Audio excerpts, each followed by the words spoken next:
And then we can put it on YouTube. All right.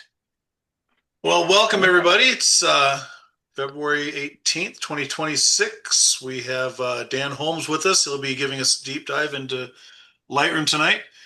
Dan travels the world exploring, discovering, and telling stories with light. He's a top-tier landscape and nature photographer with national and international awards.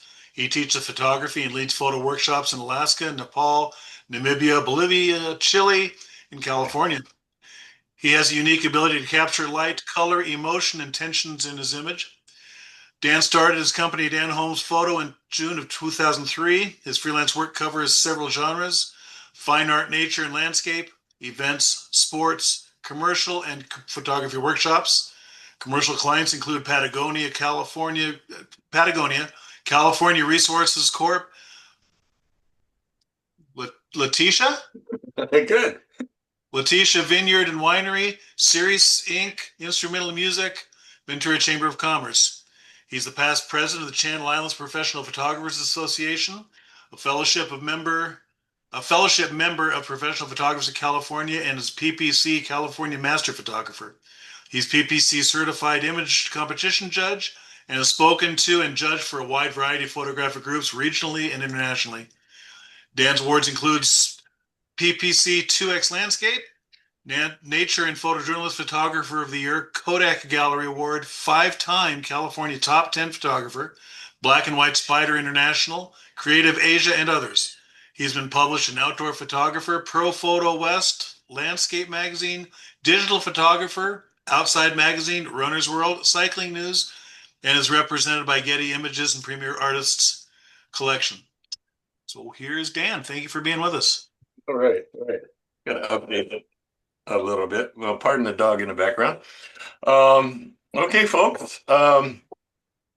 This will be fun. I do quite a bit of teaching in Lightroom, both private lessons and groups like this. Uh, I am self-taught in Lightroom, and Adobe doesn't know who I am, which is fine.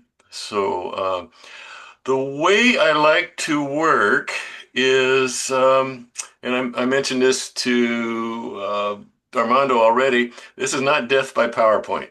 This is not a scheduled, planned out production for us. I like to have questions as they come. I won't ask for questions at the end. Okay. Uh, that's right, Roy. I'd like you to keep, unmute, leave your cameras on. So if I do make a corny joke, I can actually see if it's funny or not. And the last thing I want to do is spend 2 hours talking to a dead Zoom screen. Um, Questions as they happen. And I find out that the questions really almost always stay on tack, on track. I've learned to ask that if it's a story about gear or an experience or something that you've done. Well, I like to save that for the break. But not put those into your questions. I normally, when I do it live in person, I've got present or prizes for good questions. So tonight you'll just get a virtual prize. So please ask questions as they come, and it actually really, really works. And what I'd like to do first is go through the list and just give me an idea of, first off, what your skill level is on a 1 to 5 in Lightroom. Okay, and that's going to make a big difference on how we present. So I'll just start it out. Darby, what's your skill level? Hi. I'm a professional photographer with a studio in Northern California, Nice. with really bad habits. Awesome. Yeah. So Lightroom, where do you fall in the spectrum? I'm proficient. I run client galleries pretty normally on a regular basis, but I compete and do things like that, but I really don't utilize Lightroom in the way it was intended to be utilized. Yeah. And Awesome. I know because I just started out, when it first showed up on the scene, I just started doing things and it worked, but they weren't really cohesive and there's just Swiss cheese all throughout. Nice. Yeah. Awesome. Awesome. Awesome. Awesome. I'll put you down as like a four. Okay. Okay. Boris, where are you in Lightroom? Uh, -3. I'll put you down as a one. Uh, I'll give you a couple of reasons. I had for many years, and we just closed past year, uh, custom picture framing business. Okay. And, and I was using Photoshop and imaging, not just for myself, for clients as well, scanning their art, printing, stuff like this. So it was mixture, and I never had how to bravery to separate this. Okay. So I acquired well 80,000 images, which I managed only by dates, and, and for processing I use Bridge, Okay. which these days, the best to my knowledge, has close enough some features. Yep. And I Awesome. want to Awesome. finish with a question which probably for future.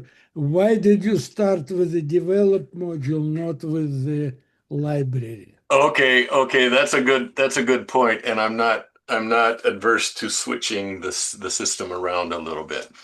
So thank you. All right, Armando.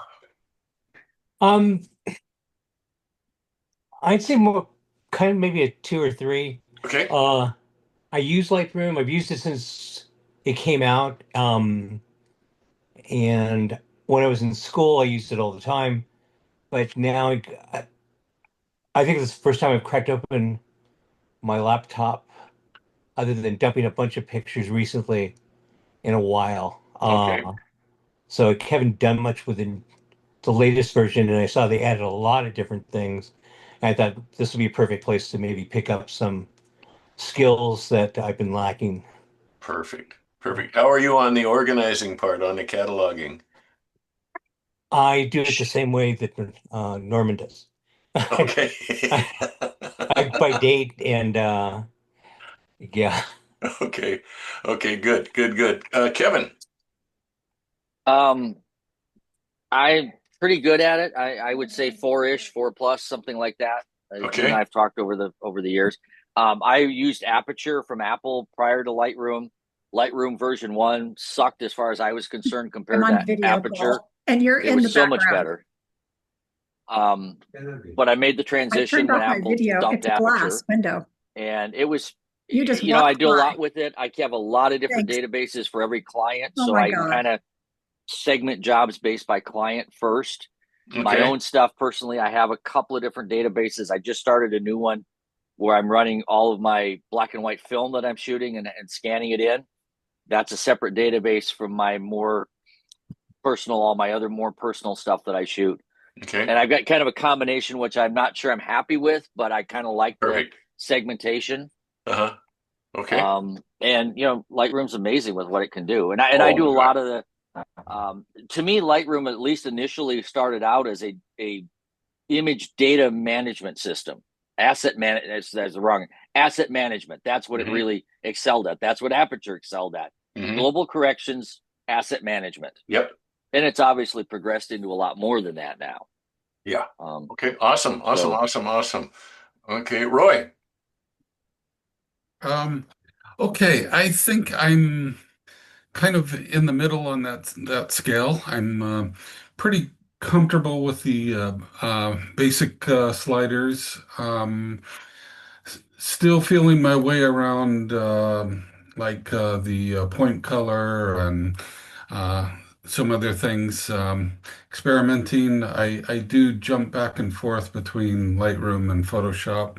Okay. Um, So doing that, but I'm so glad we're covering cataloging because that is one question I really have, especially what do we do with, things 2, 3 years old and So, it needs my hard drives fills up and I need to, you know, somewhere else and how do I read it again, a file on that and yeah, okay, still working that out.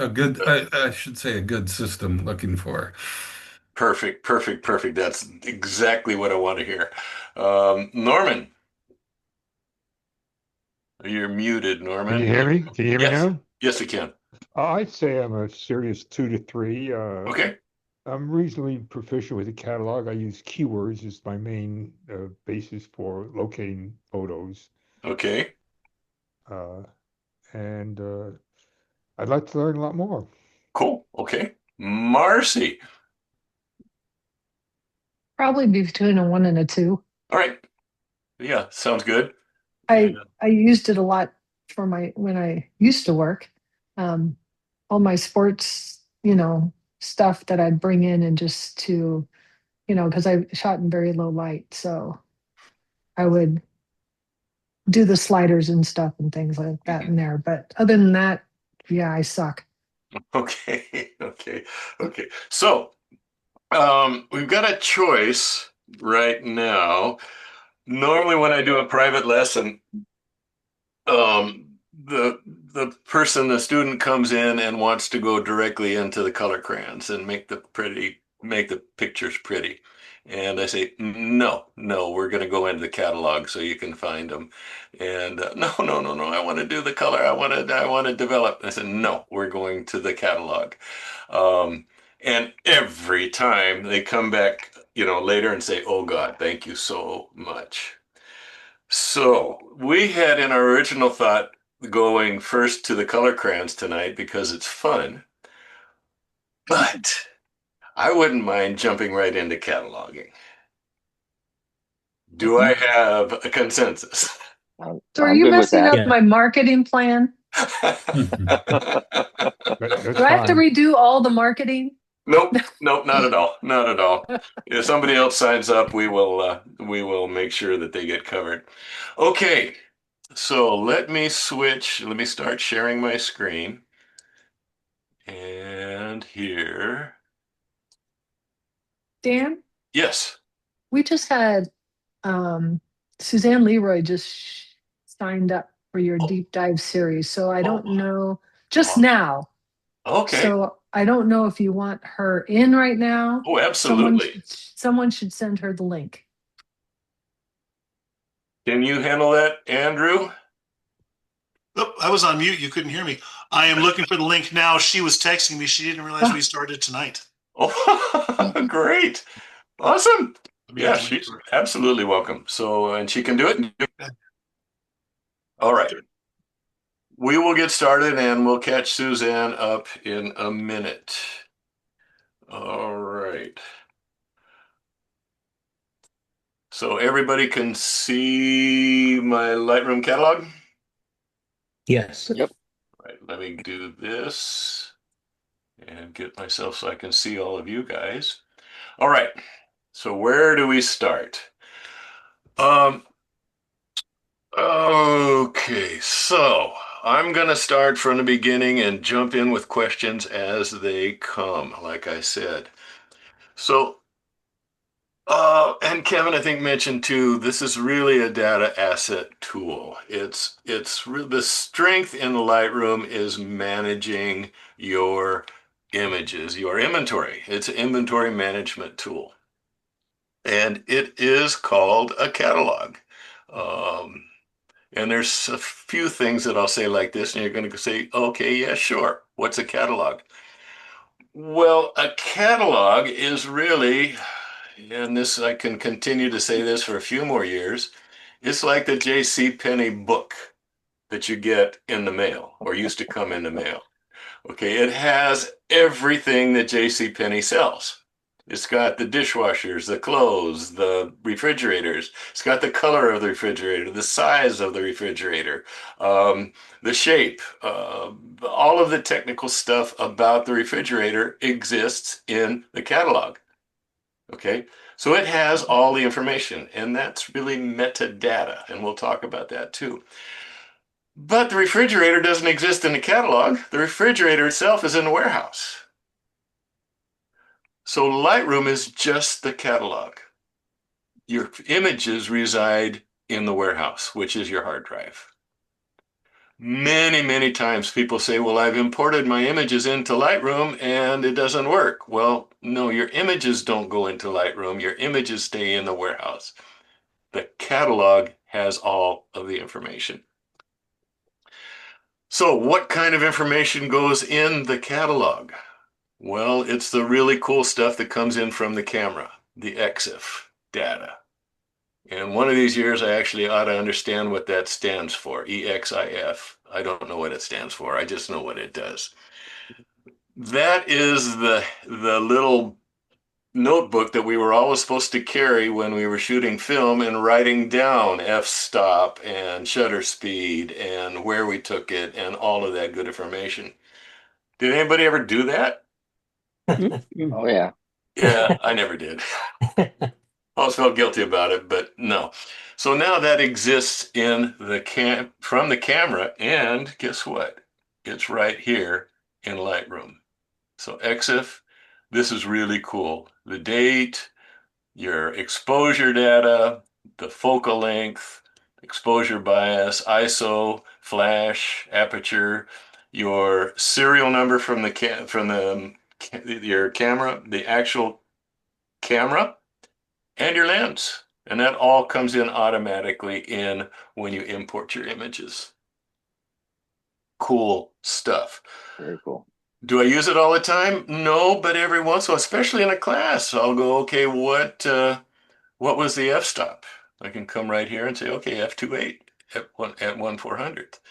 And also a cool thing is, since all this information exists in the library, in your catalog, I can search by this and I can say, how many pictures have I shot from a 5D Mark II at 50 millimeters?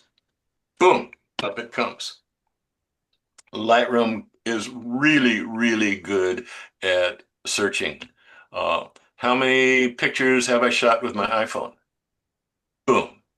How many pictures have I shot at 300 millimeters? Boom. It's really, really cool.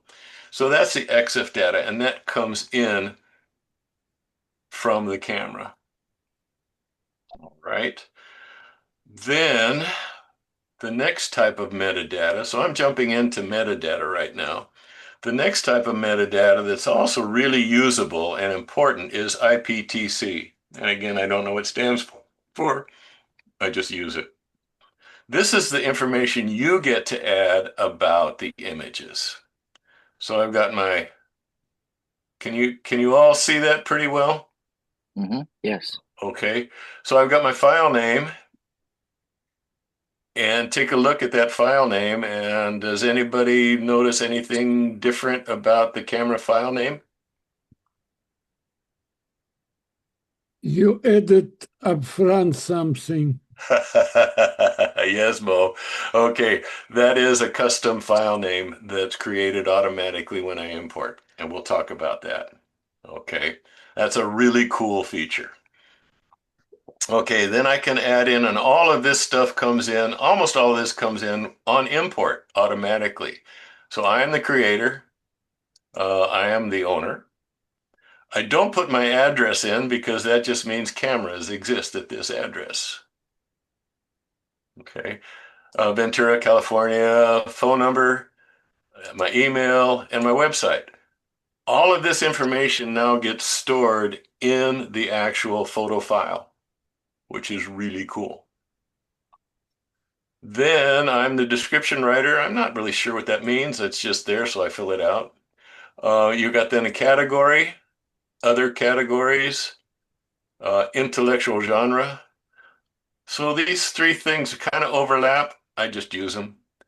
Sublocation, U.S. Army Building, Whittier, Alaska, USA. So where the picture was taken.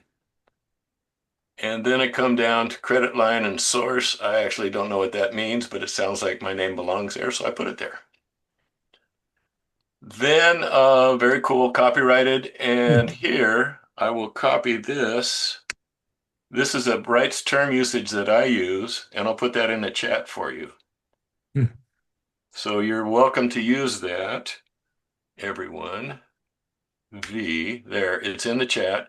Just change my name or I'm going to have copyright of all your images. So feel free to use that. So the cool thing is all of this stuff is done, a lot of it is done on import automatically, and then I go in and actually add things like the category, the history, the location. And so I can come back later and say, give me all my 4-star images from Whittier, Alaska. I want to make a slideshow on Whittier. 2 minutes, I've got all the images up. 3 minutes, it's in a slideshow. 4 minutes, it's off to the web. Really, really cool stuff. And one thing I like to say too about adding all this information, okay, it's a pain in the butt and almost nobody does it, but this adds a tremendous value to your images. And we haven't even touched on keywords yet, but it makes it findable to you and it makes it so much more efficient when you want to share. Because we've all sat and watched somebody scroll through their phone or scroll through their files looking for the image. Wait a minute, it's here somewhere. I'll find it. I'll find it. Oh, here, see that little spot up there? That's the bear that I saw. Oh, and here, that one, that's the other bear that I saw. And here, that's the other bear that I saw. What does that do to your audience, Darby? You're muted. Yeah, I said it just bores them to death. They head for the hills. So really the key to showing and sharing your imagery is when you're done, you want your audience to say, oh, not, oh. Okay, show 10, don't show 100, and be able to find them quickly. And I, for the longest time, realized that there's 3 things about photography that really stir my soul. One is when I see it through the camera. Used to be when the slides came back and I put them on the light table. And the third, which is most important, is sharing. It's when somebody else goes, oh, that's the magic of what we do. Pretty special. Okay. But to make that magic work, you want to be able to find them. You want to be able to share. You want to be able to show. And that's really what a good cataloging system can do for you. Okay. So we clear on the concept of a catalog? Yes. It's the J.C. Penney book. It has all of the information about your images. Lightroom is a catalog. Bridge is a browser. Okay, lots of people love Bridge and they don't use Lightroom because they want to just use Bridge and go straight into Lightroom. The tools are the same. The color corrections, the color crayons are exactly the same between Bridge and Lightroom. The thing about a browser is it does not contain any information itself in the browser. So for Bridge to work, you have to be connected to your images.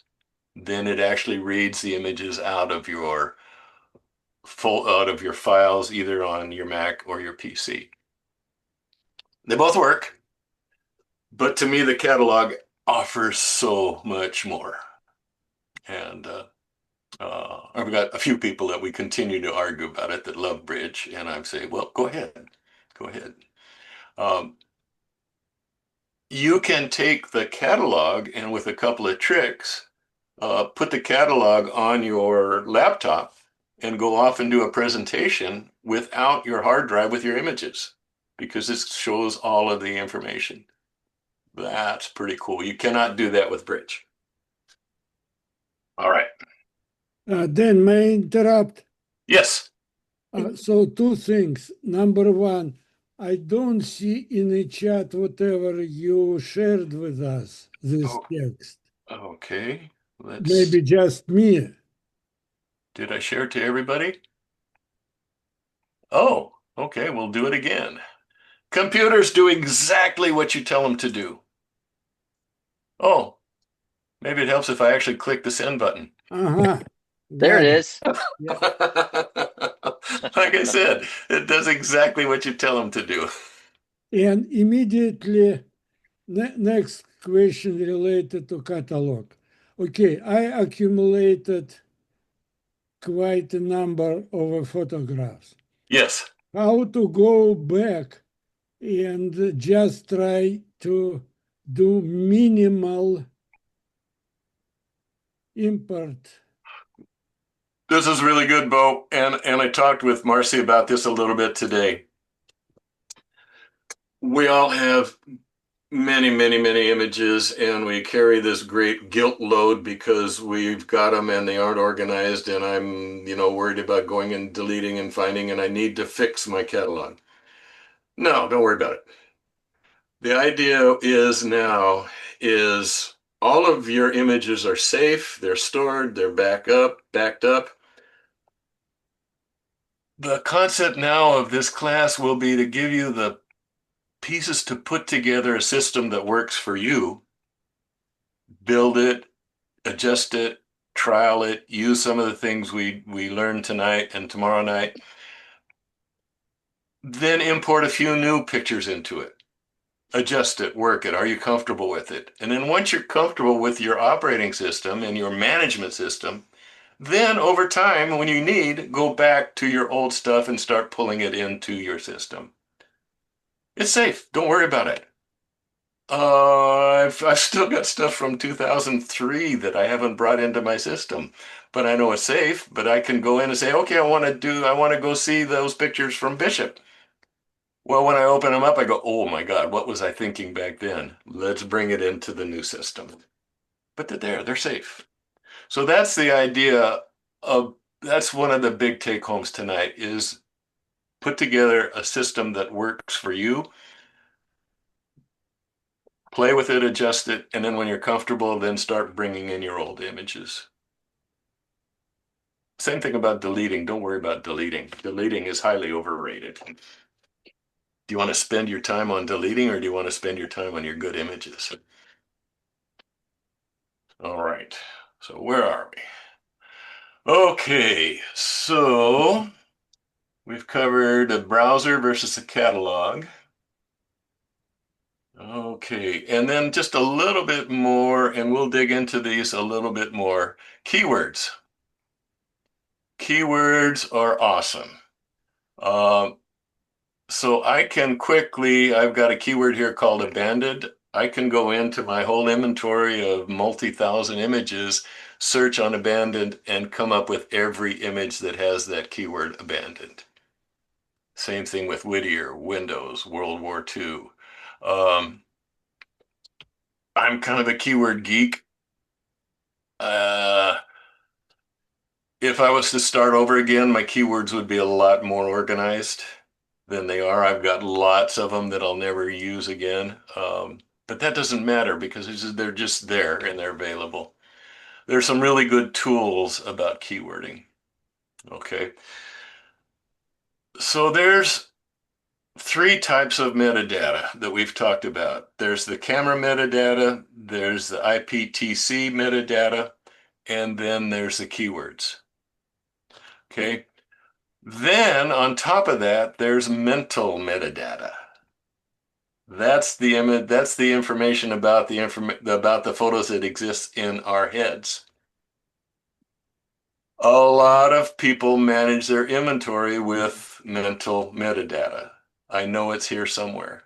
Just wait, I'll find it. Kevin's laughing. Yep, been there. Yeah. Guilty. And that's the way I started. And it works for the first maybe 2 or 3,000 photographs, but pretty soon it falls apart. And what I'm doing here with this system took me about 4 years to become comfortable with.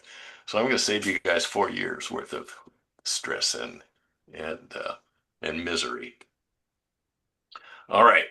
So I like then to go next into a folder structure, the hierarchy, I call it. This is the filing system. So we all have files, we all have tax records, we all have correspondence, we all have a file cabinet. Life has changed now. The file cabinet is becoming digital, which is nice. But I can open up my file cabinet here and still pull out all of my costs out of different folders for all the past years. I can pull out my insurance information. It's in a filing cabinet. It's the same thing with your photographs. What we're doing is creating a file cabinet for your photographs.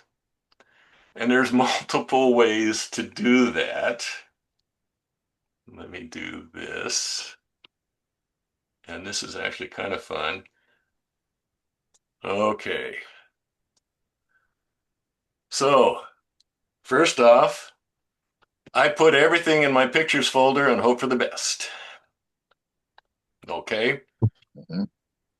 Second, okay, it loads everything into iPhoto and hope the face recognition works to be able to find your pictures. Okay.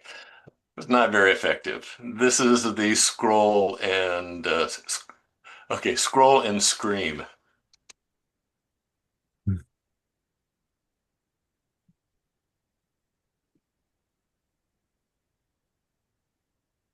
Okay, computers. CREAM. Okay, M, period. Okay, next is folders on a desktop. Now, how many of us have looked at somebody's computer, their home screen, and it's filled with 200 or 300 folders? Okay, Marcy's nodding. um, I won't mention, but there's another computer system in our house that is folders on a desktop. And that's using mental metadata to find those folders. Okay. It's easy in. You just create a folder and drop your images in that folder. So it's easy in. They're really difficult to find and they're impossible to back up. It's a very short shelf life and it causes panic in your viewers. By short shelf life, I mean the ability to store many images in miscellaneous folders on a desktop is minimal. Okay. Next is name-based folders. And it's an intelligent naming.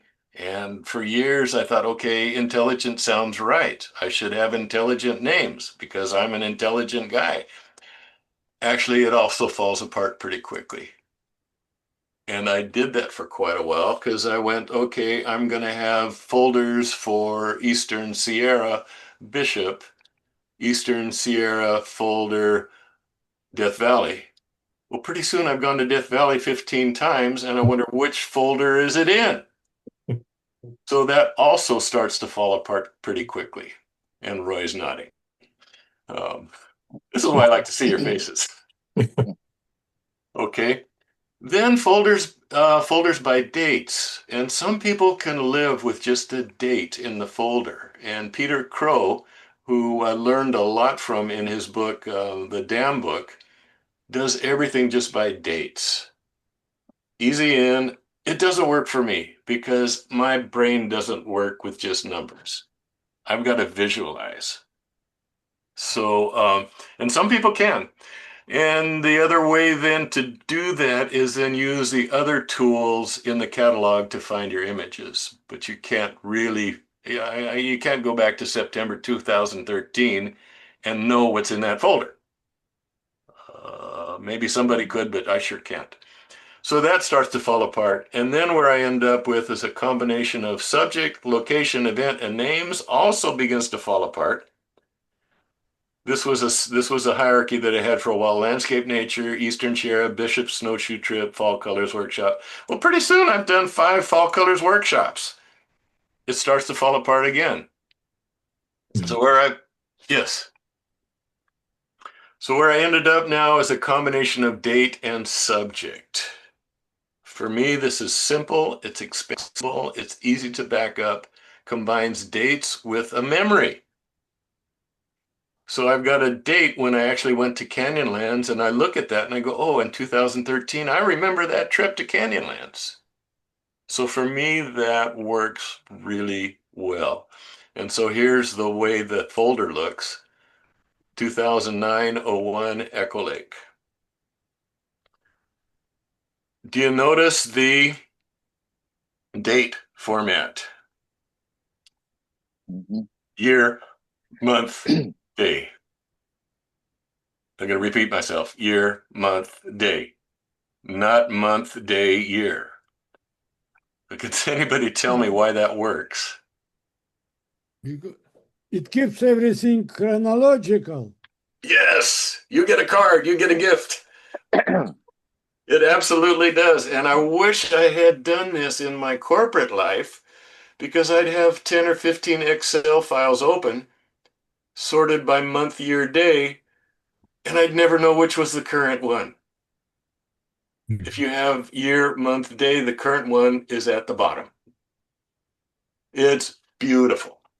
So let's see how I do it here. This out of the way, shrink this down, come on over here. So the way I've evolved now is I have a lot of photos. There's 154,000 in my working folder, in my pictures. So how I work now is everything in 2024. I'll open this up. And that wasn't a very big year. Let's go to 2022. Okay, here we go.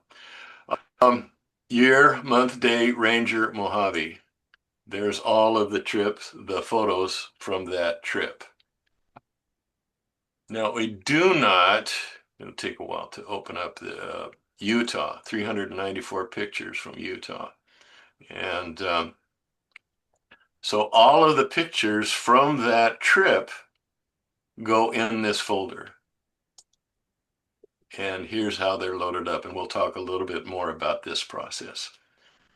Everything stays in that folder. I don't divide out separate folders for portraits, for animals, for people, for sports.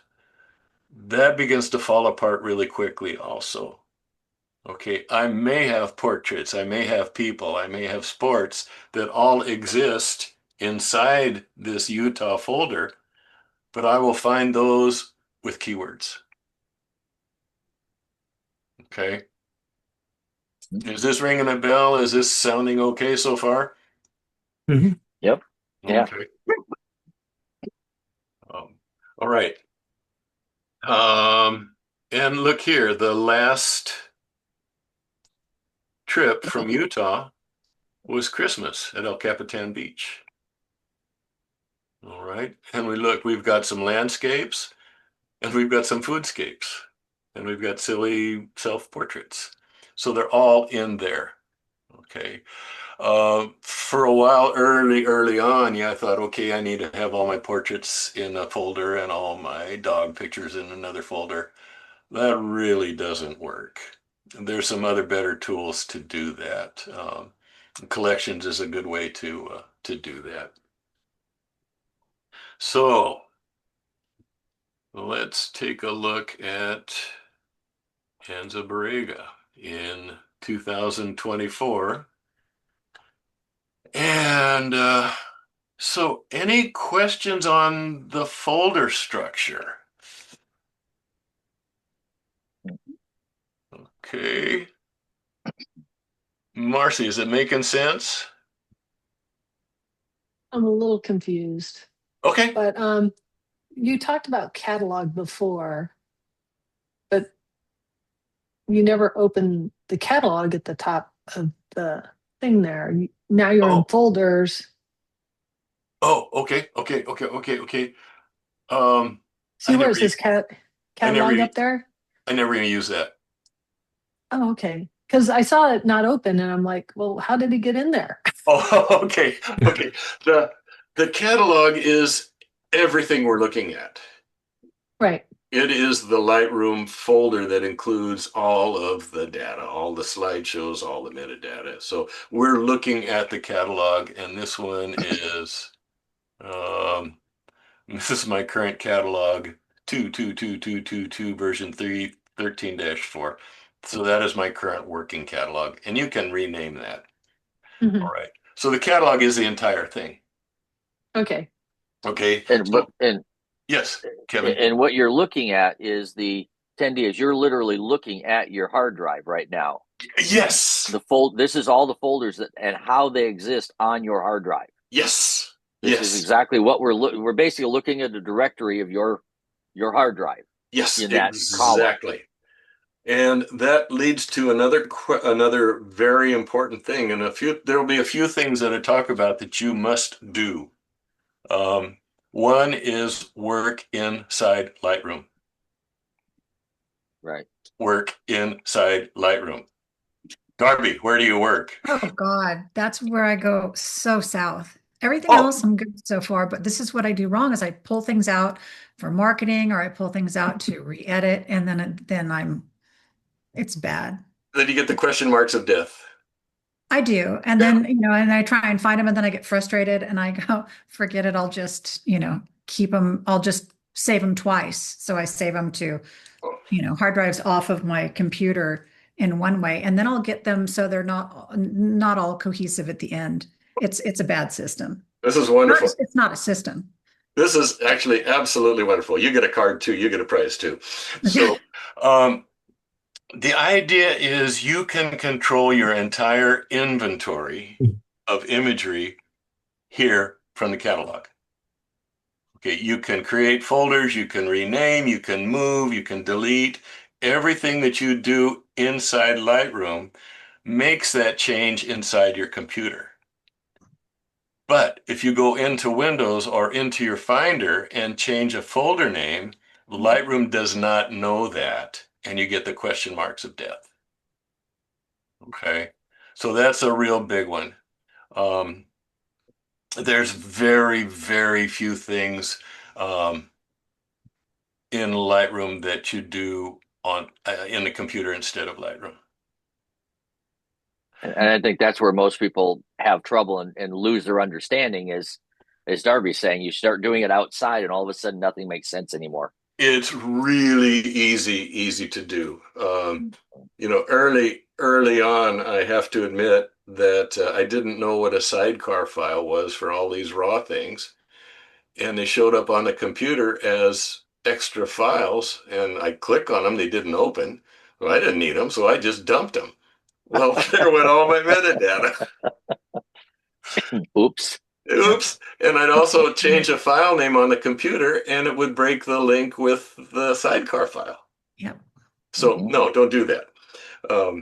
Lightroom does a really good job of managing your computer for you. And lots of times I hear, I don't like the way Lightroom runs my organizing. Well, no, because it does what you want it to do.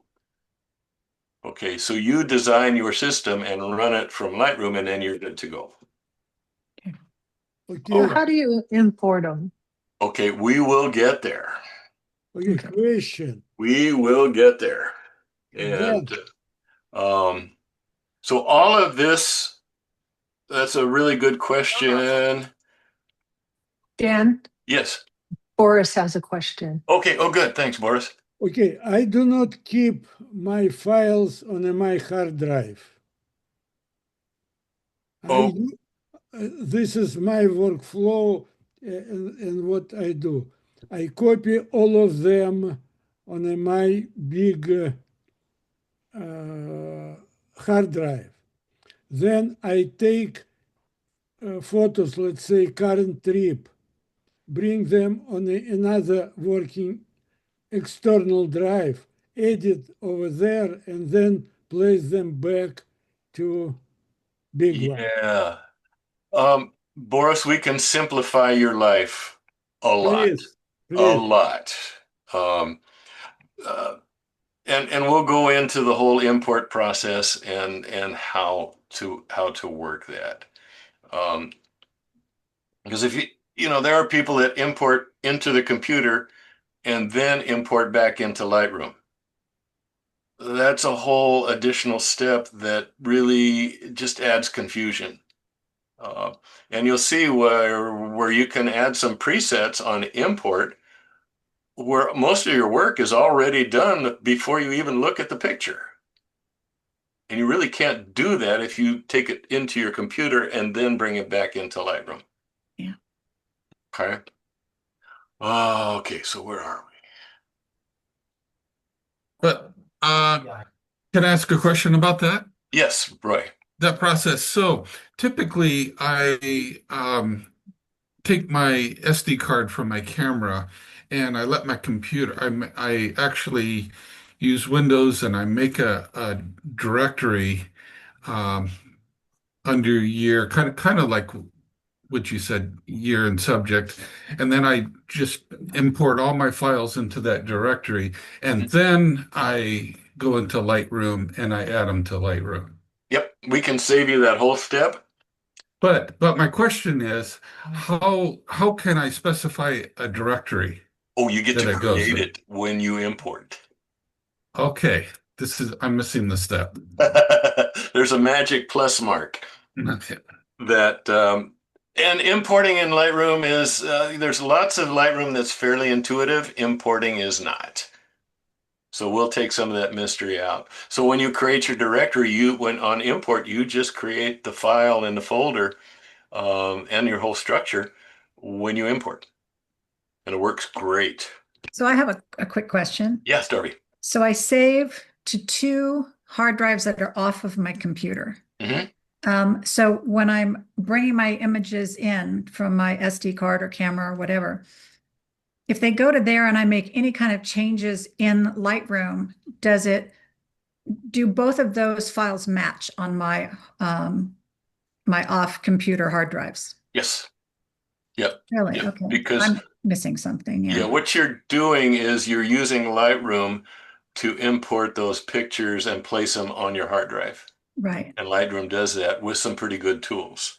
So do the hard drives have to be plugged in to the computer, like to my laptop if I'm traveling all the time, both of them, in order for any changes I make on an image to go onto both drives? No, no, there's some tricks there too. Okay, So wow. save Okay, that. cool. Okay. Which is one thing I didn't do was ask you for questions, but we're doing good.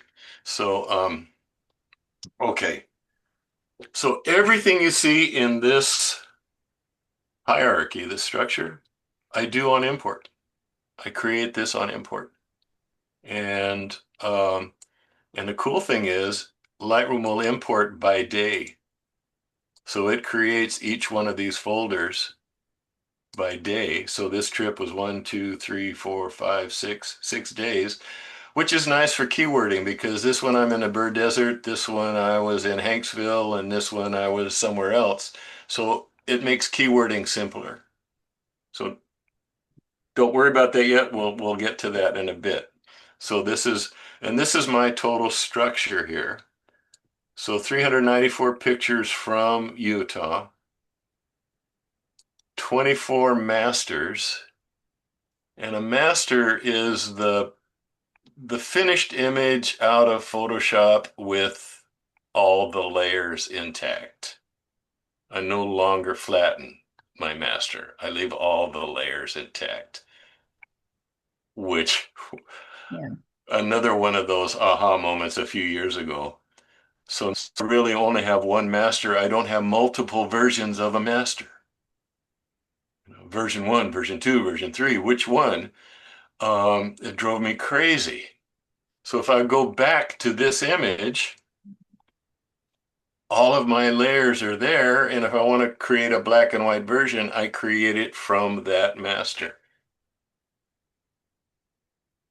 And then I'll add another suffix. I'll say, instead of master, it will say black and white. Okay. So everything from this trip still resides in Utah. There's my masters, and then what I call prints, kind of from the old print comp days. These are images that are ready for image comp, or they have my border on it. They're ready for image comp, and then I've got the ones shrinked and ready with a watermark ready to post on Facebook or wherever I want to do with it. So all of those images reside in the Utah folder. And that's specifically that one trip. Okay. So you just make additional folders Yes. in there, and Yes. then when you say layers, but you do everything in Lightroom? I get about 80% done in Lightroom and then finish it off in Photoshop. And in Photoshop, I may have layers, uh, a curve layer or sharpening or do additional work in Photoshop. Those are the layers that I keep in the TIFF. Okay. Um, all right. And it's real easy to create Gotcha. another folder here. Create folder inside. What's today's date? 26/02/17 or 18? 18. YouTube. LR PPC example. Bingo. And oh, it's firing up. Hard drive is working. There it is. And I spelled it wrong, of course. That will now show up on my computer. Okay. So there, instead of going in and creating that folder in on my Mac on the Finder, I created it right here, and it will show up in the computer. I really don't want it there, so I'm just going to remove it. Now it's gone, and it's gone from my computer. Okay. So where are we? Okay. Quick question on that. Yes. So, when you go do some work in Photoshop and then you bring the close Photoshop and it comes back into Lightroom, it's uh, still there. Maybe you put the as a master, or maybe it has the print as a border. Mm-hmm. How do you move it now to a new folder? Okay. Really good. So, uh, well, let's just do. I won't jump ahead. When I save as in Photoshop, I choose the folder that it's going to go into. And when I make my first master from the trip, I create that folder when I do the save as from Photoshop. Okay? And it works really slick. Okay. All right. So here we are. So what else do we have here? One thing kind of logical about or intuitive about Lightroom is there is a flow, and the flow is pretty much clockwise. Starts here, goes up and over and around and down. And that happens in develop, it happens in import. You start here and you end here. So there is a basic flow in Lightroom. There is no basic flow in Photoshop. Photoshop is just a big deck of cards, and you pull out one card, another card, another card, another card. You can create your own flow, but there's nothing intuitive about the workflow in Photoshop. Okay, Roy's nodding. Yeah, Photoshop is you got 52 cards, you throw them up in the air, and you start grabbing cards. Okay, um, so what do all of these things mean here? Okay, these I have two hard drives hooked up now that show up in this catalog. One is my working drive. This is where I do most of my work. And then I've got another kind of a legacy folder with other subjects, templates, travel, wedding. Some of these are old.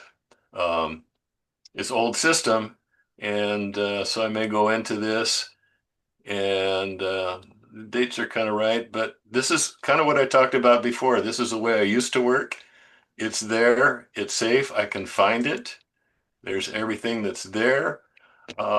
And I don't really need to change that now. But everything I do now comes into this system. Okay. All right. So Lightroom will show all of the hard drives that you're connected to, and there's really no limit on the number of hard drives that Lightroom can show. So Darby, if you're working on 2 different hard drives, you can have them both show up in your catalog. Great. Thank you. All right. Um, all right. So those are our folders. Then we come up to the catalog. So this just shows there's 219,480 photos in this whole catalog. All synced photographs. I don't even use this. So I just leave it closed, and that way I've got more real estate to work with. And that's one thing too about Adobe and who's the Adobe guru that teaches so many classes. Um, Julianne Cost. Julian. oh no, she's amazing. The guy, I can't think of his name right now, but when he teaches Lightroom or Photoshop, he goes into every single detail. You know, they love all of the features. Well, there's a lot of features I don't use or don't need, so we're going to skip those. We're just going to go to the main ones that you can actually use. And that's one thing, the few Julianne Costa that I've seen is she does just that. She goes into features that are usable. Um, so catalog navigator is kind of cool. I also don't really use it. This you can choose the size of the image, fill or fit. Here's where you can zoom in or zoom out. I pretty much just always leave this on fit. And then when you move in, it will go to the last number that you chose. So I really don't use that much. Actually, I leave it closed all the time. Um, so it's there. Let's see, go back to G here. As we come across the top, okay. One more thing that is extraordinarily important, and many people, there's at least 30% of every class I teach does not know this. So we've created all this metadata. We've added keywords. Metadata is also any adjustment and colors that you do. Those are metadata. So if I darken my greens and increase my saturation and increase my exposure, that's also metadata. That's read by the file. All of that information exists inside the catalog. What happens if you lose your catalog?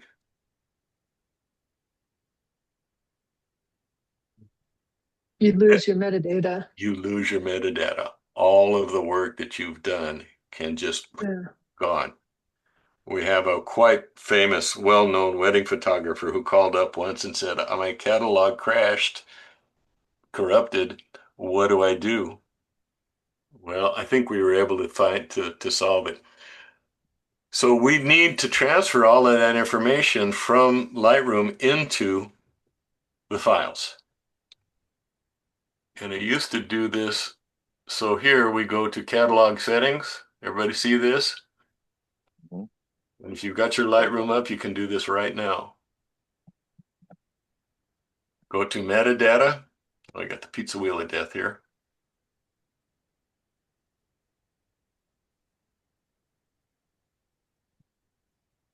And there we go. Here it says metadata. Click this.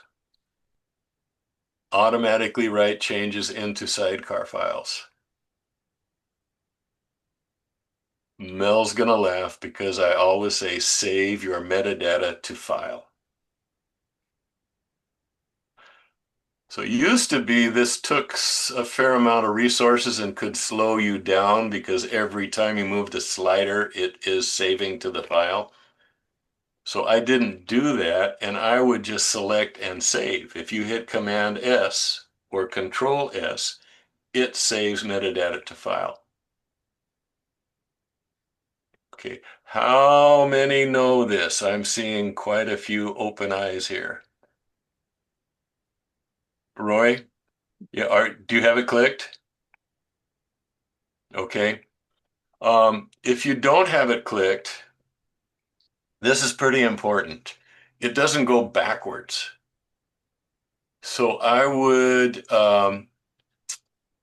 if this is not, I definitely click it now, turn it on, and see a warning. Changes made in Lightroom will not automatically visible in applications unless written to sidecar. You lose your metadata. Okay, so click that. All of that information goes into the sidecar or into the DNG. But, okay, so you've got 5,803 pictures that this was not clicked. So the metadata only exists in Lightroom. What do? Select all, Command S, and then go have some coffee. Kevin's nodding. Marcy's Yeah, puzzled. forces it to write it. Yeah. Okay. Do you get that, Marcy? Okay. So all of the, let's see, D, all of the metadata about little Ethan here exists only in Lightroom, but I want to put that back into the actual file. So Command Save saves the metadata into the file. Okay, we're going to stay here until I get nods from everybody. Okay. You got that, Suzanne? Yes, I do. Okay, good. How about you, Norman? This is really, really important because catalogs do corrupt, computers do get stolen, computers do break. Um, but then once that metadata is in the file, you can open up that file in any other editing program and your metadata is all there. Okay. All right. Let's go back here to Utah. What else? Okay. There's a menu up on top, File. I do open recent quite often. This is another thing. People ask, do I need multiple catalogs? Well, in the old days, yes, because it was 2 megabytes, gigabytes, 2 gigabyte was a limit for databases, but now it doesn't matter. Lightroom here is gobbling up close to 200,000 images and it works fine. And the nice thing about having one big master catalog is I've got pets, I've got architecture, I've got all the genres in one catalog. So if I want to make a mixed up slideshow of pets, architecture, flowers, and mushrooms, I can do that all from this one catalog. Works really well. I do when I am shooting a big sports event like a marathon where I'll end up with 18 or 20,000 images. I'll create a separate catalog for that. It's quicker, it's easier, I've got fewer keywords, and I'm not generally pulling those images into my normal life. Okay. Does anybody run with multiple catalogs? I do. Okay. And it's fine if there's a purpose. If it's resources, to me, being able to have everything in one catalog really helps. Yeah. Mine are mostly client based. You know, if I shoot somebody's portrait, if I shoot an event, I'm likely never to go back to that, much That's like you would perfect. with your marathons. That's perfect. It's a one time, you're going to do it, it's done. You're never going to mix that into my fine art stuff. So it stays Yep. in a separate catalog. And that's perfect. That's Yeah. absolutely perfect. Um, but even now, I've got multiple years of marathons, and they're all separate catalogs. And I do have the event manager come back and say, can I get the pictures from 2013 and 15 and 16? I got to open up each one of them. So there's pluses and minuses to that. I was going to say it has its drawbacks at times, but yes. Yep. Weddings, I kept separate until a point, and then I just combined them all. All right. So the cool thing about all of these, everything in the menu, you can just click and find out what they do. You can't really hurt anything here, which is really cool about Lightroom because we're dealing with a program that's non-destructive. And if you do goof, Command Z, Command Z, Command Z works great. I use it all the time. All right. One thing. Yeah, we'll show this. Show photos in subfolders. Can you see that? So right now it's clicked. So Utah, there's 394 pictures in all of those subfolders. So that shows the total of all of the subfolders of this mama folder. If I click that off, it only shows the pictures in the actual folder. And that's a fairly handy tool. I use that quite often, actually. So there's 118 from the Bird Desert. There's 0 pictures in the actual Utah folder. So that's the mama folder. Okay. There's 0 pictures in my pictures. Okay. Most of the time I have that left on. Let me go down here and pick one. Okay, Bird Desert. That's kind of fun. Oh, let's pick a master. Oh no, let's do this. Okay. So, okay, I really like this picture, but where is it? Where is that picture in all of my folders?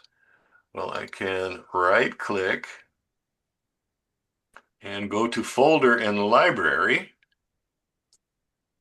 Bingo, there it is. That opens the folder where it was. Where is this picture on my computer? Show in Finder. And guess what? There it is on my computer. So this kind of shows how they link together. Okay. Don't use that very often, but sometimes I've got the question mark of death or I've messed up something, then here you can look here and you can actually find your picture on your computer. All right. What else do we have here? Oh, I want, all right. So, okay, where are we in this thing here?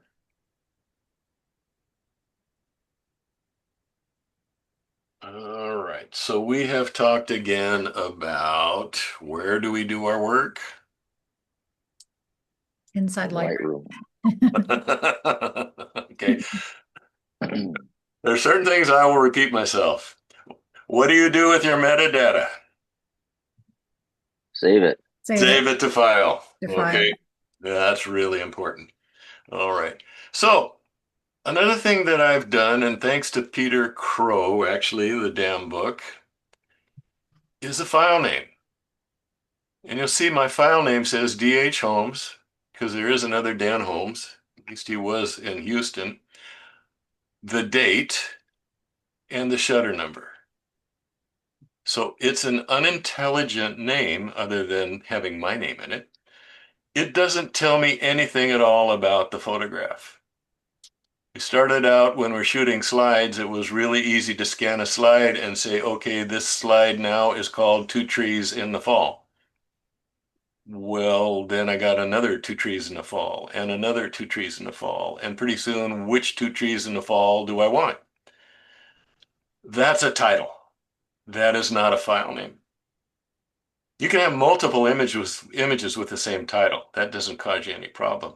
You cannot have multiple images with the same file name. I repeat that. You cannot have multiple pictures with the same file name. Lightroom handles duplicate file names pretty well. I think Apple does in the Mac pretty well. It will throw a 1 or a suffix on if you put two images with the same file name into a folder. Windows may now, I'm not a Windows guy, but in the past, if you put two images in a folder with the same file name, one disappeared. Gone. Poof. Gone. No longer existed. No backup, no nothing. Gone. So you really don't want to have duplicate file names.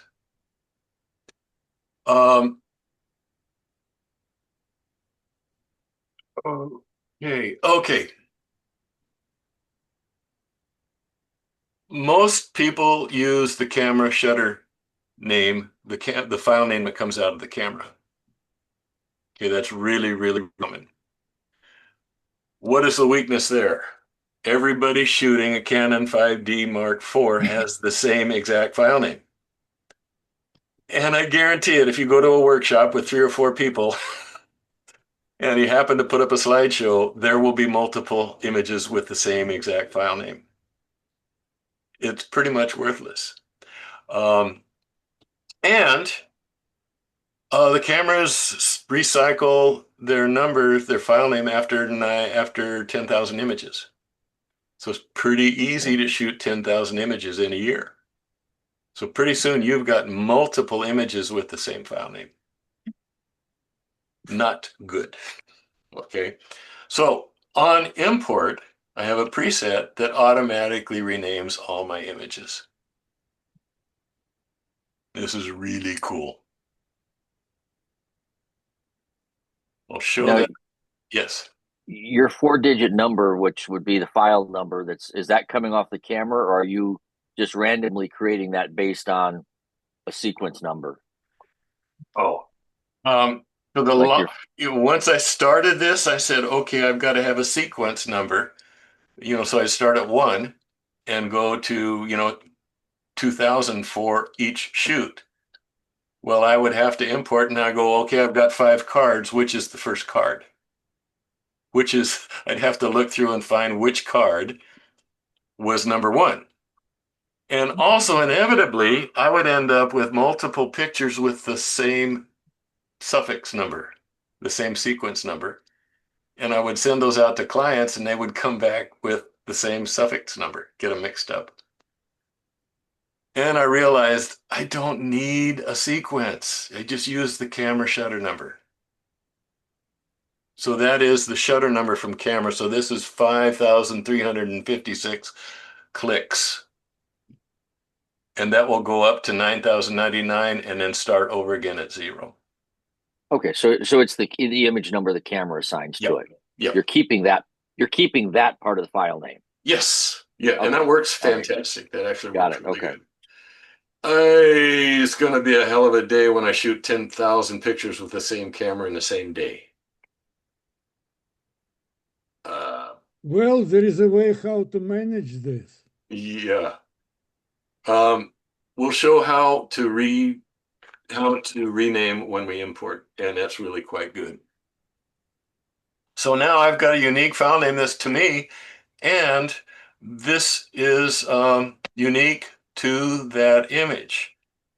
And look here, another kind of cool thing, and I use this sometimes, is this is the date 22/03/27, 22/03/27.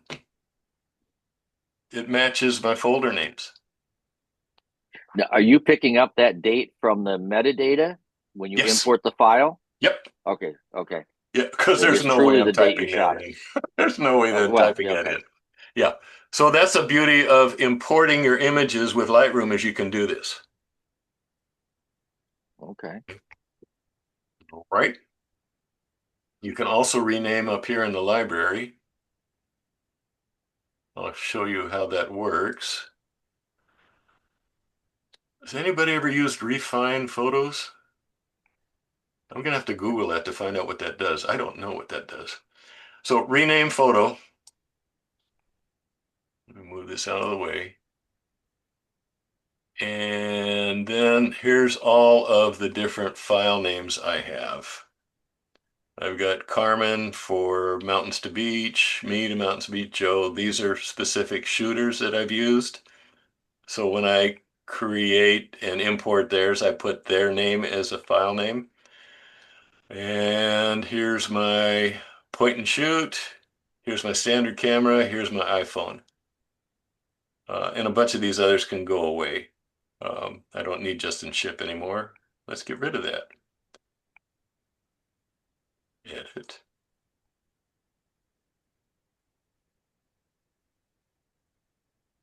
Delete. Goodbye, Justin. Gone. Done. All right. So when we create a file name in Lightroom, and I normally do this on import, come down here and click edit, and we get this cool, is this big enough for everybody? Yep. All right, I'll make it a little bigger. This is where you actually create the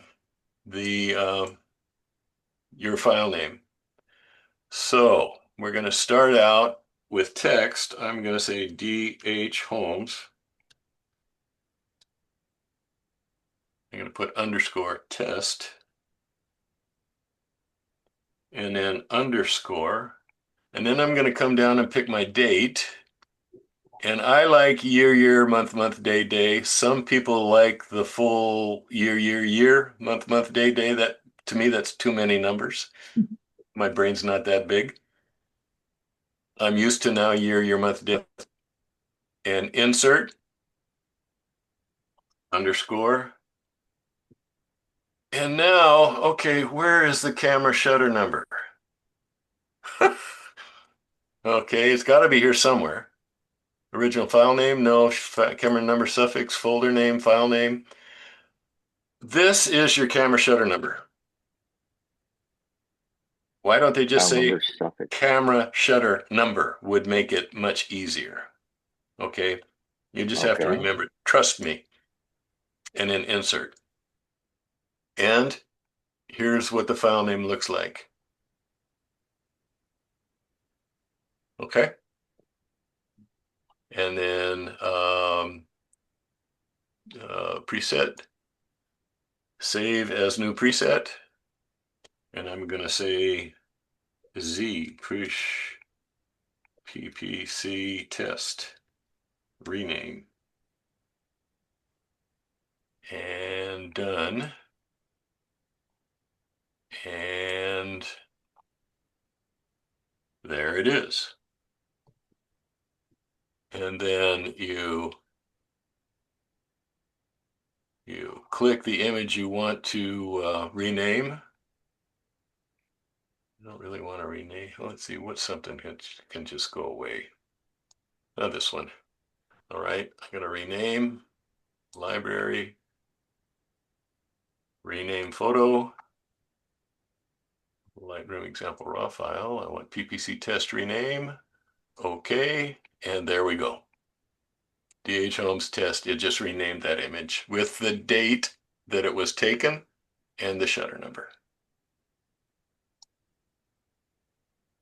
Everybody's nodding and not falling asleep. Good. Okay, I really don't want that test in there, because that just kind of confuses me. Well, there's another way of changing a name. I can come over here to the file name, click, delete, save, fixed. Okay, but you don't want to do that for 100 images.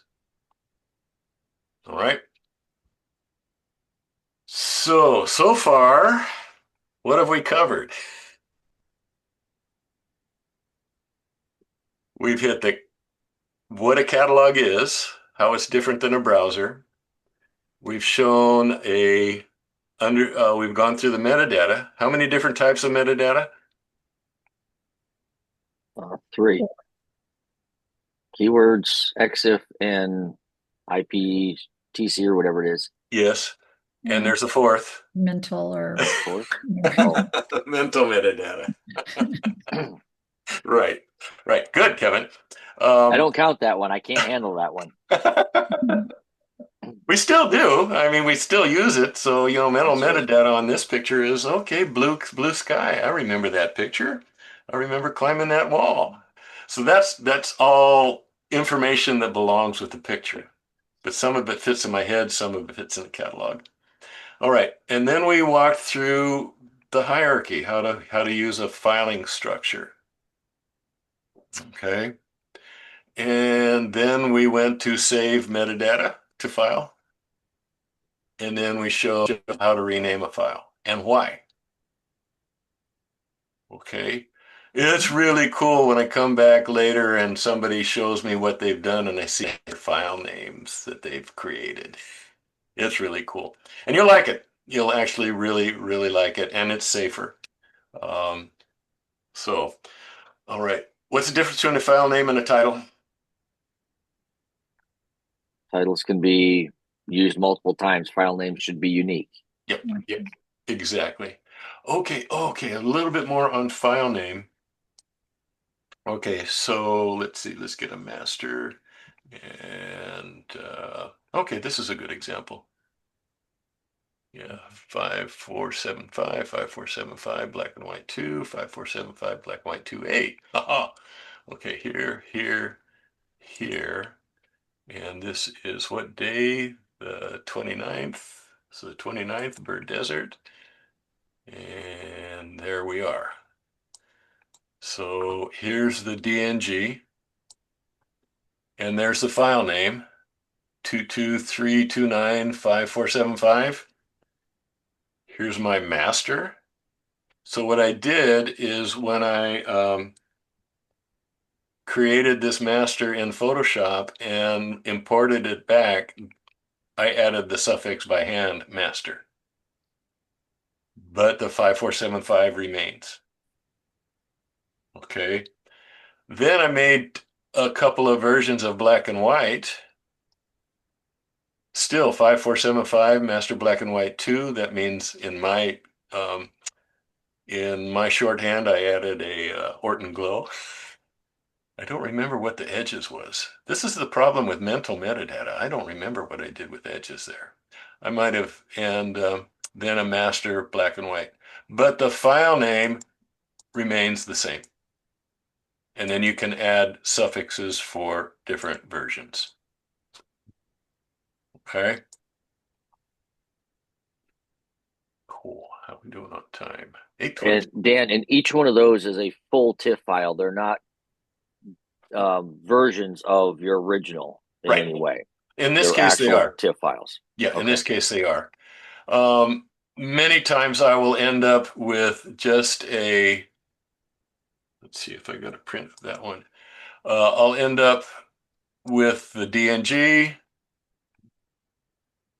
Oh, here, the DNG, a master, and a print file. Oh, print file.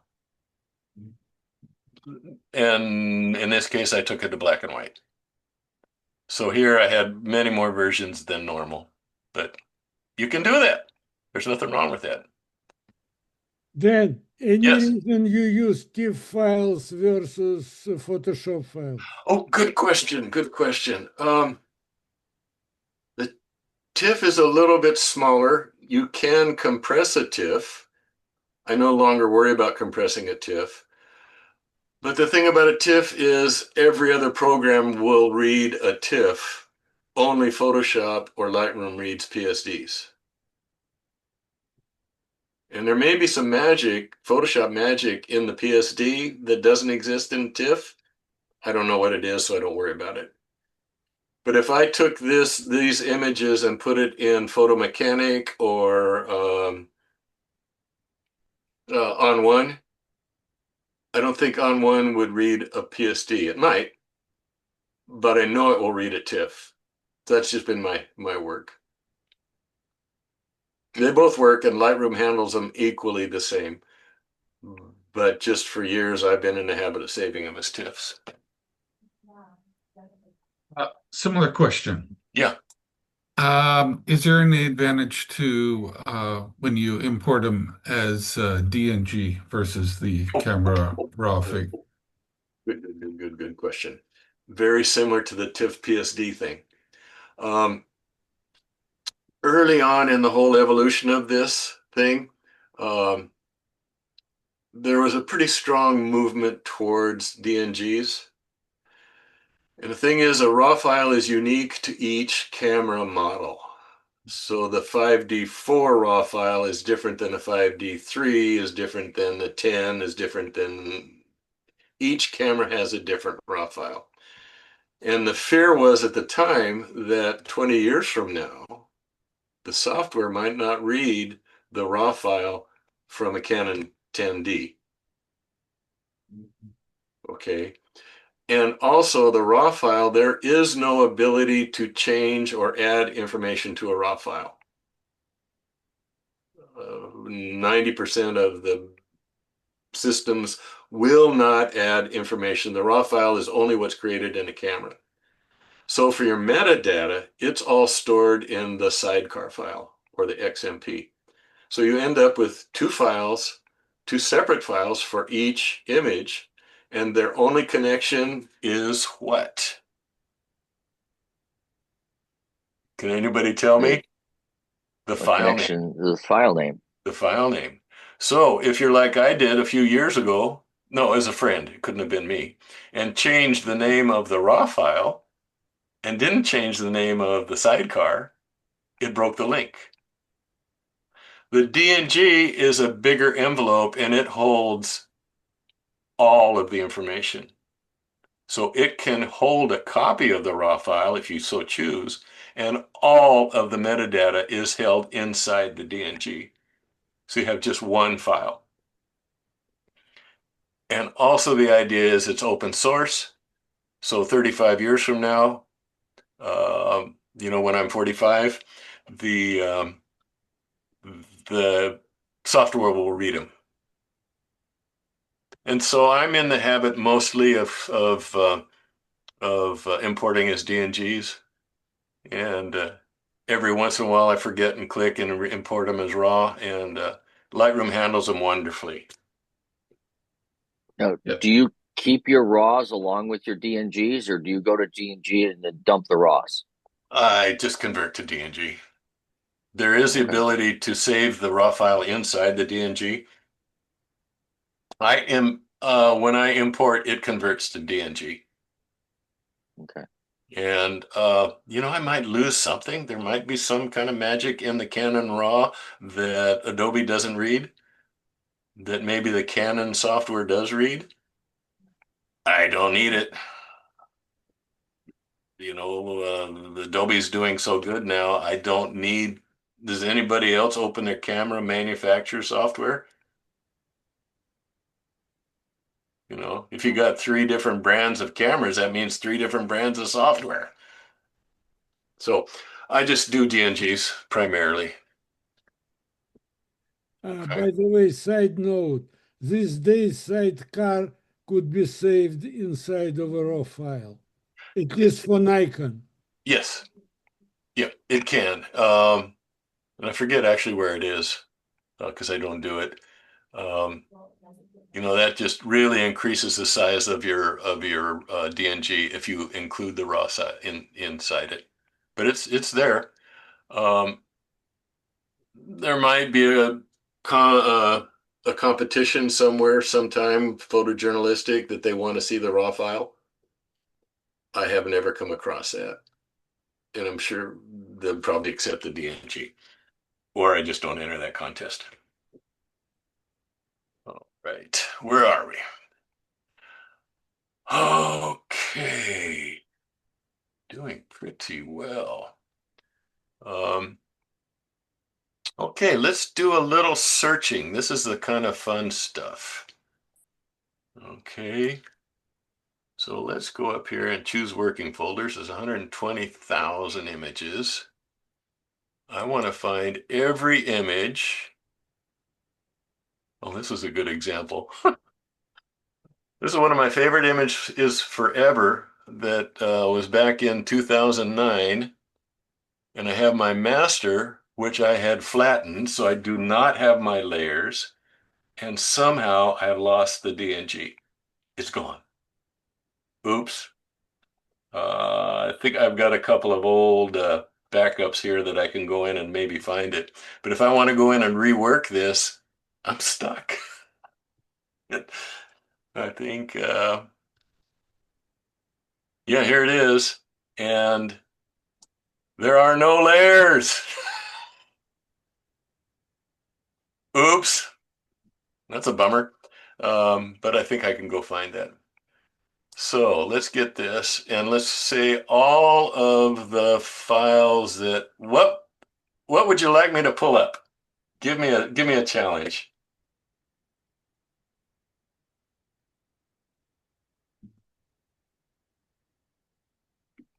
What would you like to see? I've got donkeys, I've got, oh, okay, rattlesnakes in.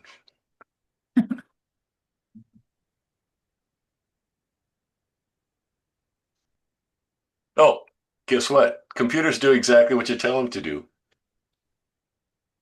I have no file names that contain the name rattlesnake. But how about keywords? There we go. Okay, out of 120,000, there are 16 pictures of rattlesnakes.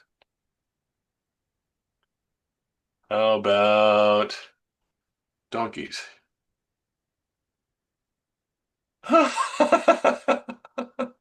Only one.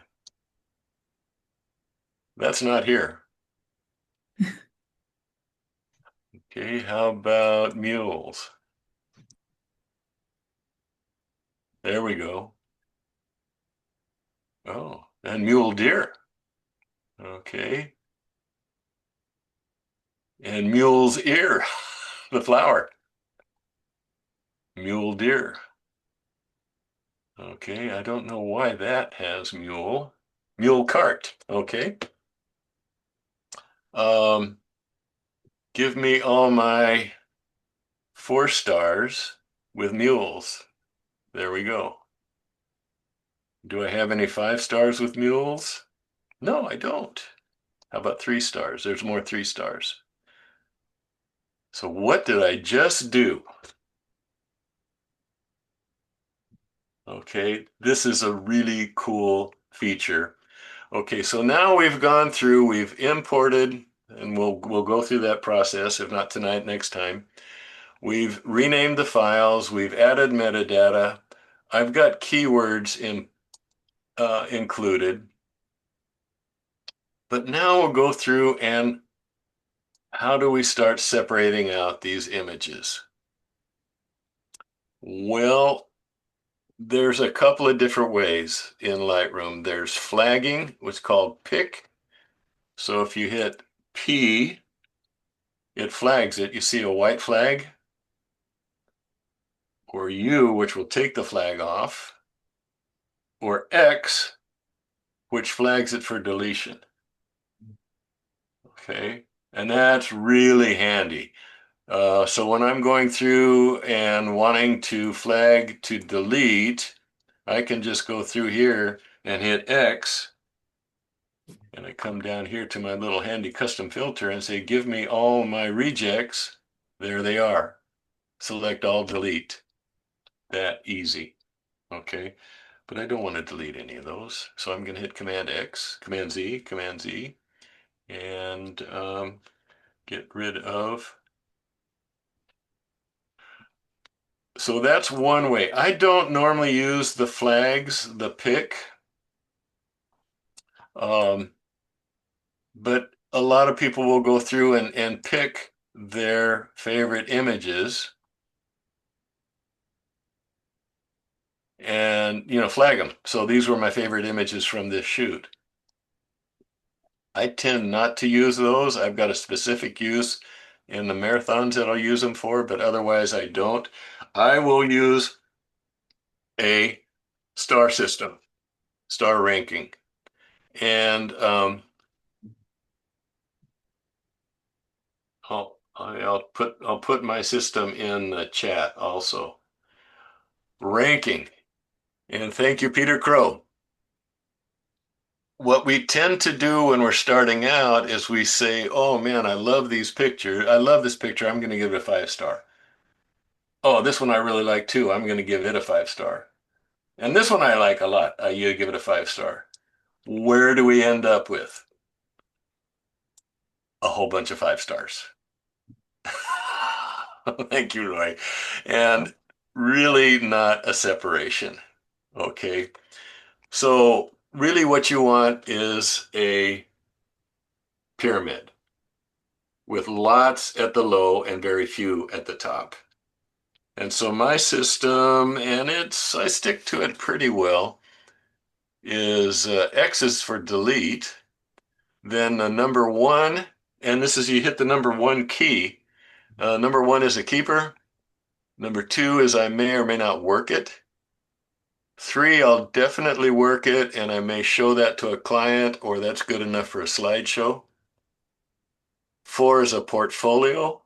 There we're starting to get into really my favorite images and very likely for competition or for printing or for sales.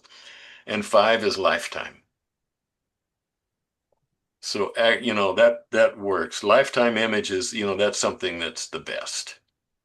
And then you end up with a nice pyramid and a nice separation of images. So out of mules, do I have any 5 stars? No. Do I have any 4 stars? Yeah, I've got a few. I'm not really sure why I've got a 4 star on this, even though I know that story. Kind of cool, but that's a whole lot of rocks. So I'm going to change that and that and that and that. That one's kind of cool. To a 3 star. Boom. They are now 3 stars. Easy peasy. So, and I can go in and say, oh man, this one is now one of my favorite of all time. I'm going to give that a 5 star. And you can see it now has 5 stars, and boom, I do have a 5 star with a mule in it. Let's go back to 4. All right. This works really, really well. I use this all the time. And when I import, my process on importing, and we'll go through that, is I will import as a DNG. I will add a develop preset. So the first time I look at an image, it's 60 to 70 to 80% done, which is awesome. And it really helps culling and ranking. And then I'll go through and add some keywords. And as I'm going through the process, I will go through and say, okay, I'll give that a 1 star. What was I thinking? That goes to a 0. That's a 0, 0, 0. That's kind of cool. That's kind of cool. And just as I'm going through, I will rank them. And at the end of the day, from this, how many 3 stars? That's it. Not a great day. It's a beautiful day, but not a great day for photos. Right? Mm-hmm. Okay. Colors. Um, there's multiple colors. There's red, yellow, green, blue, purple, white, and gray, I guess. This is another way where you can separate out images. I'll mark them with blue, which is the keystroke 9 for focus stacking or for panoramas. So when I'm coming through and I say, okay, this is going to be a focus stacked image, I will just hit the 9 and then it becomes visible. Give me all my images for focus stacking or panoramas. So here's a panorama. Photo merge, create panorama, and it takes a little, well, we'll go ahead and do it.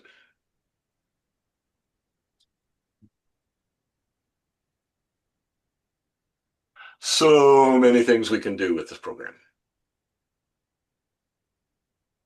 And it's thinking, And there we go. And let's do boundary warp. And we've created a new DNG of that panorama. And then there's different perspectives that you can use. And hit merge, and it takes a little bit. Okay. So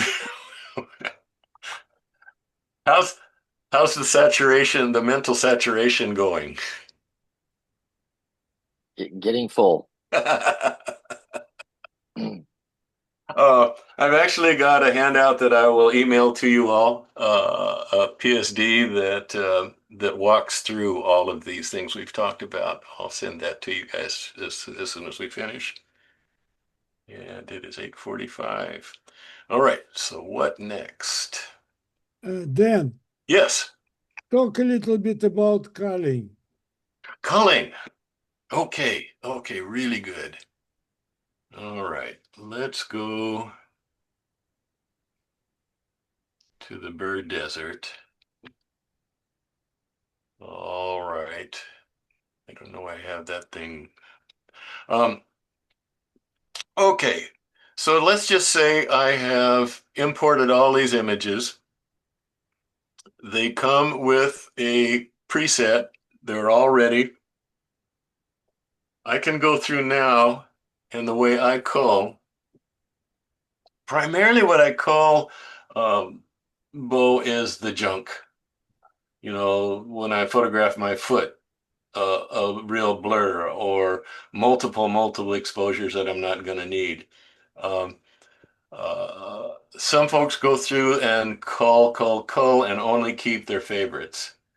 Um, I look at it as there's probably at least 10 mental steps to cull an image.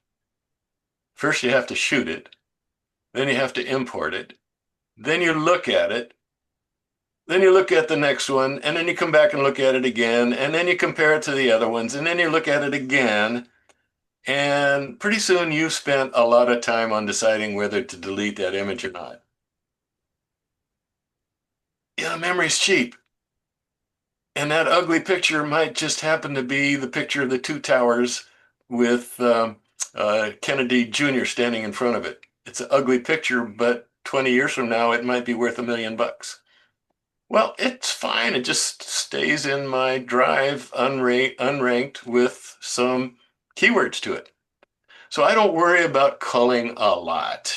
That's why some of these, you look and you go, what were you thinking? I don't worry about it. But the culling process is really pretty simple. I'll go through here and say this one, okay, I don't need, I'm going to hit the X. And you'll see there the X comes up. This one I love. This one, what was I thinking? X.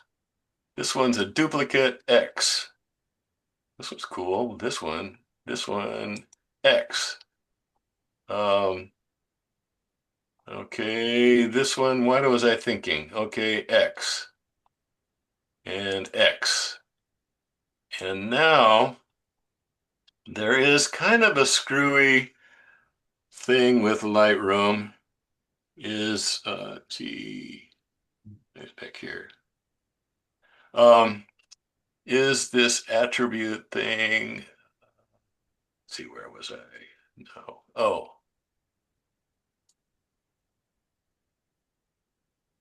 Dan, do you always do this in the library? Yes. So Yep. you don't look at them bigger?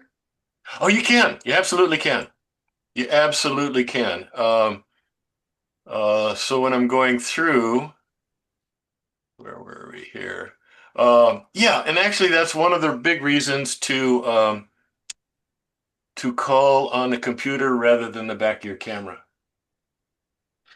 Because the back of the camera, what looks sharp on that small LCD, once you get on the computer and you go, oops, I deleted the sharp one and kept the blurry one.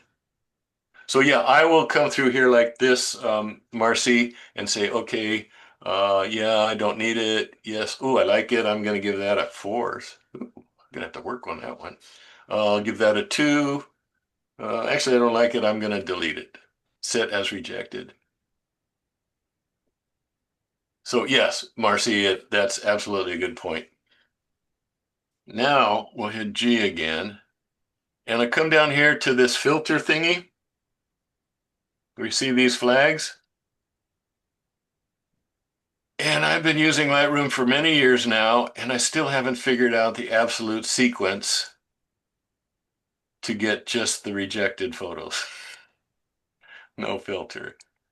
There we go. Flagged and rejected. Okay. So now I can select all of the rejected pictures and hit delete. And then, okay, any synced photos. This gives you the chance to remove from Lightroom. So it will remove it from Lightroom, but not delete it from your hard drive. Delete from disk, it throws it into the trash and is gone, or cancel. In this case, I want to cancel because I want to keep these pictures. And then I'm going to get rid of those X's. And then, oh, let's see, let's go back here. So by doing this, then, which I use a lot, is I've actually created a custom filter here down in the lower right-hand corner for rejects. And that will show you all the reject pictures. Okay. How do we do that? Come down to, okay, save current settings as new preset, and this allows you to create a new preset. Test, reject, create. Okay. Now you're not going to remember all this stuff. Don't worry about it. Okay. So that's the culling process, and this to me is really functional. And so I'm going to get rid of my X's and come back and choose no filter. And there's all my pictures back again. Okay. All right. We've done a pretty good job on the catalog. Where are we on the handout? Okay, file renaming, smart names, intelligent names. We've gone through that. We've applied during import. We haven't showed import yet. Metadata presets. So, all right. Okay, so unmute yourselves now. Throw at me a few of the things that you've picked tonight that were significant. That I learned I'm a zero.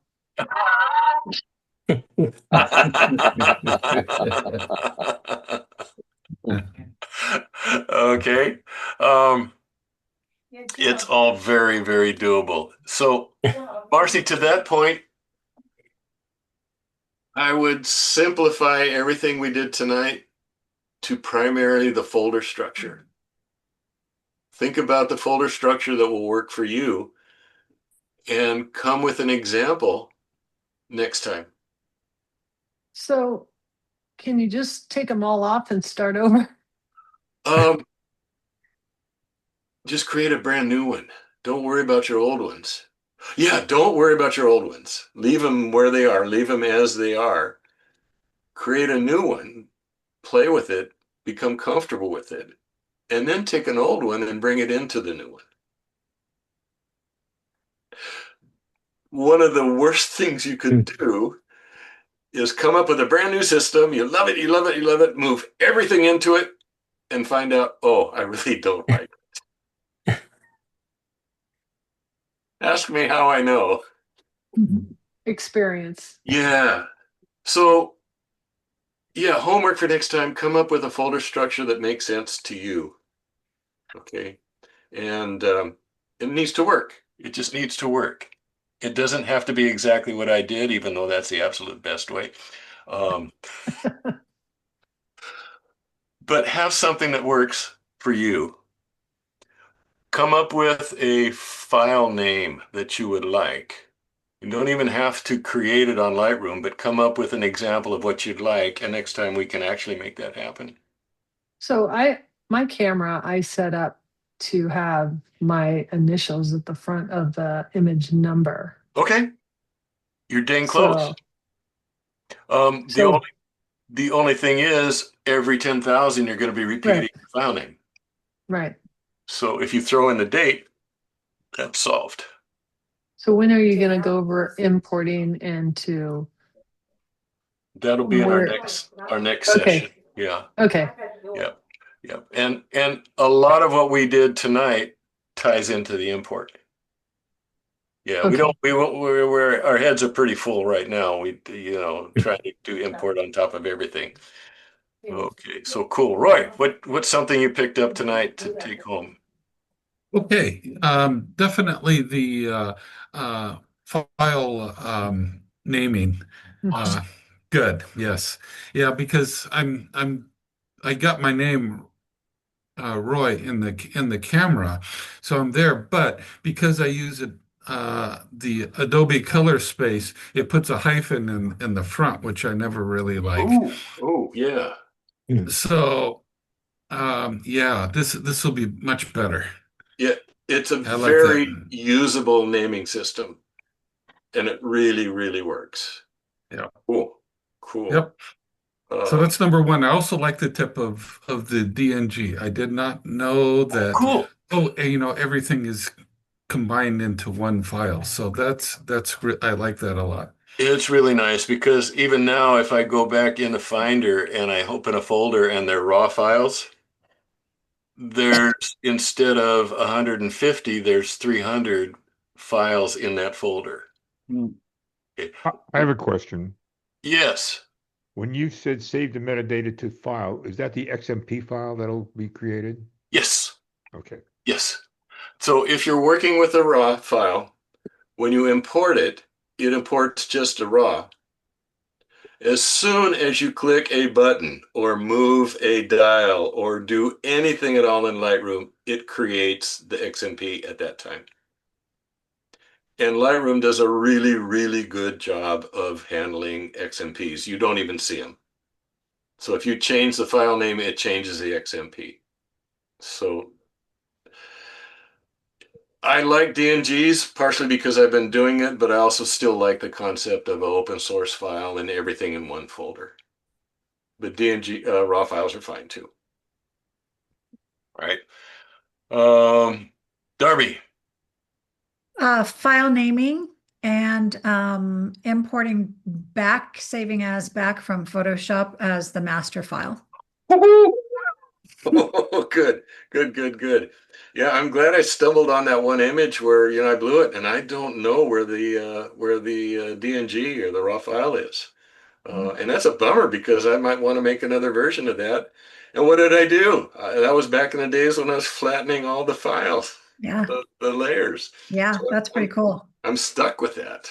Yeah. So um, uh, tonight I'm going to go pull out some old hard drives to see if I can find that. Yeah. Kevin, what do you got? I like the file naming convention. I need to work on that. I, like Marcy, have my cameras set up, initials and whether I'm a 5 or 6, so that I can tell. I've had a couple jobs where I needed to know that in the process. So I think that's great. I've played with DNG. I like the idea. I haven't, my background in negatives and original negatives and things, I just I'm not sure I'm ready to give up that raw file. Oh, okay, yeah, yeah. I still shoot, when I think Roy mentioned if you shoot Adobe Color Space, you end up with the dash in the front. I shoot JPEG plus RAW on everything. So Okay, I have a backup all the time. So I shoot sRGB because that's only affecting my JPEG file anyway. right. The RAW file's the RAW file, so that's going to get applied later anyway. Mm-hmm. So I don't have that silly dash, which drove me nuts for a couple of years trying to figure out why that kept showing up. Oh man, that would it's just gonna raw sort. You can't sort. Right. Yeah. Messes up the sort. And I do that because I do a lot of events and things. So that sometimes I just need the JPEG file. If the client says I need a file right now, Oh, perfect. 90% of my stuff is going to go straight out. I can tweak it a little bit and send it to them and they're done. Mm-hmm. The stuff I'm going to take my time with and through my Lightroom is all raw format. So then I'm going to deal with it that way. Yep. So, Yep. And hard drives are cheap for the most part. Yes. Storage is Not cheap. anymore. Western looked Digital's lately, out but of drives, I just read. Well, I'm good really, for a while. But yeah, hard drives are cheap. And if you have a decent if you have a working filing system, you can find what you want easily. yeah. Okay. Mr. Bo. Well, for me, most important, creating file systems not on a hard drive, but within Lightroom. Perfect. So I'll try a couple of last shootings to test implementing everything from within Lightroom. Perfect. Oh my gosh. Yeah, that's absolutely ideal, Bo, and it just makes your life so much simpler. Yeah, then you can enjoy, you know, working on a computer is fun if you're having fun with the color crayons, if you're making the pictures pretty. Um, it's not fun if you're scrambling through to try and find your stuff. So it adds a whole lot of value to your images, and it's a whole lot more fun. And you can impress your friends and neighbors. You can say, "Here, let me show you my rattlesnake from Gold Butte." Yeah. Suzanne. Yes. Metadata. I didn't think I had any.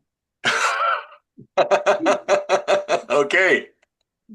And then I went down to customize and started clicking the little buttons, and all of a sudden I had some. Okay, awesome.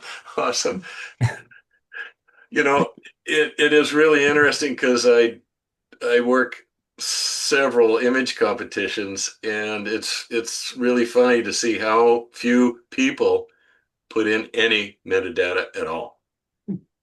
And so just to be able to identify your photos in out there in the world, if you put this stuff in, it's embedded in the picture. Yeah, I use um let's see what's it called. Um Photo Mechanic to Yeah. import. And so I just thought it wasn't importing any of my metadata. Okay.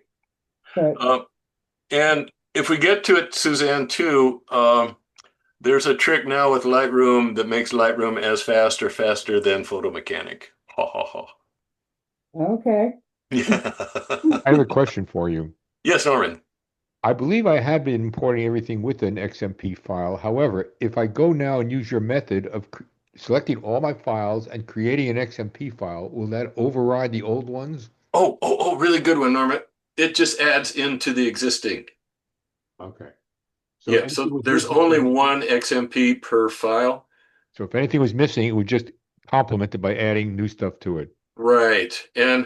Um, and the only way you're going to see your XMP is by looking on your computer. I understand that. You, So there's you no will harm not. in taking all my files and just saying create a new metadata file. Yeah, it doesn't create a new one, man. That would be a miss. So if you start out and your XMP has 2,300 bits of data, and you add some change of color, it goes to 3,000 bits of data. So it just adds more data to the existing file.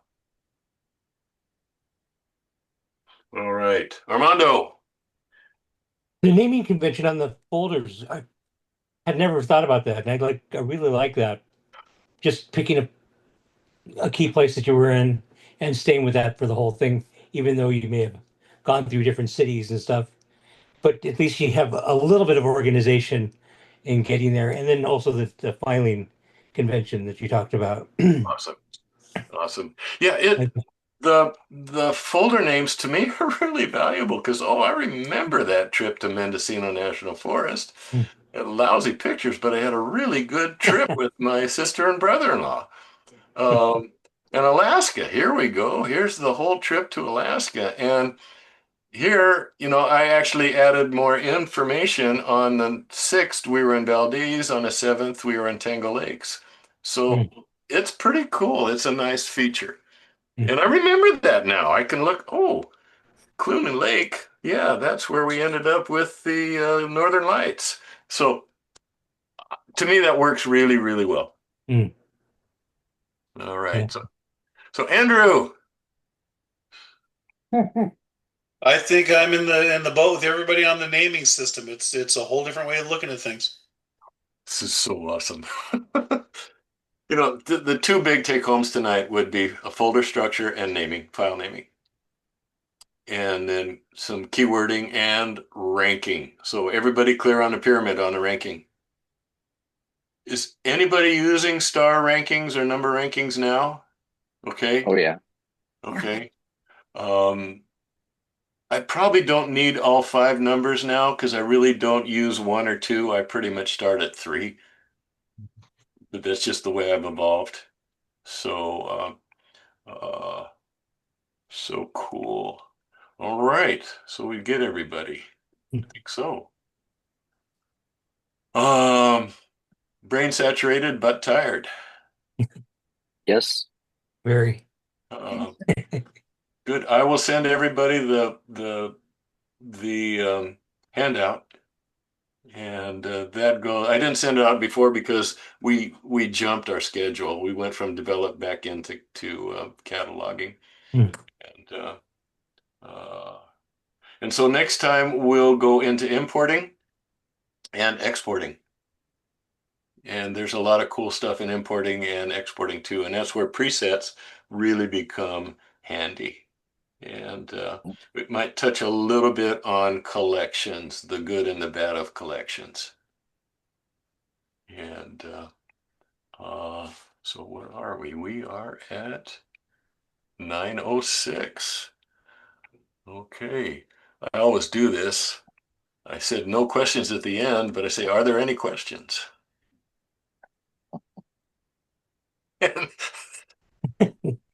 See what Everybody's afraid happens? to ask. Yeah. Oh, I forgot the preamble to that. I say I'm never going to ask for questions at the end, and almost everybody in the audience goes, "Huh?" And I say, "Yeah, because you sit here and you give your heart and soul for 2 hours, and at the very end you say, 'Are there any questions?'" Crickets. And it's yeah. You don't remember, and it's embarrassing. It's embarrassing to me as an audience, and it's embarrassing to me as a presenter. Mm. So. And I really like these participatory things, and I've done it with almost 100 people, and managed. Okay, so all right. Well, that's it for tonight, folks. All right. Thank Thank you you so all, much, Dan. Thank and Thank you. you, Dan. Thank you, Dan. That was Thank that you. Thank was you, great. Dan.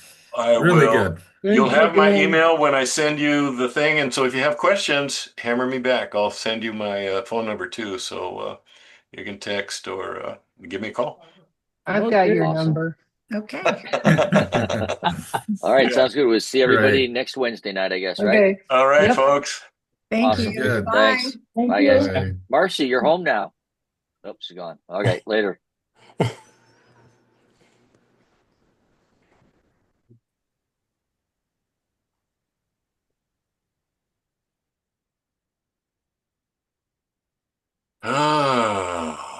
Okay. Nicely done, sir. It's fun. That was good. That was very And good. and I love it when people pick up on gems. Yeah. Um, and we suckered them in saying, okay, you're getting color crayons, but then we went to the catalog, which pretty much anybody can figure out the color crayons. The catalog, that needs some help. Sure. So, That's the most foreign concept, I think. yeah, yeah. And so, all right, I think I'm done for the day. Me too.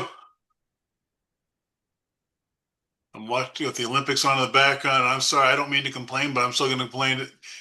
Is it just me, or is every time you turn on the Olympics on TV, it's freaking curling? Oh my God, enough. Actually, we could watch it. I got out of the habit of watching sports because we stream. But the Super Bowl and some football and the Olympics are on Paramount Plus, which we get. Okay, there you go.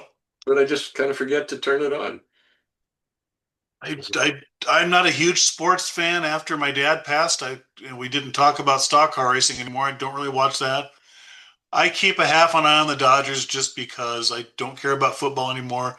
Mm-hmm. I lost track of basketball. We can Oh, stop God, recording. yeah.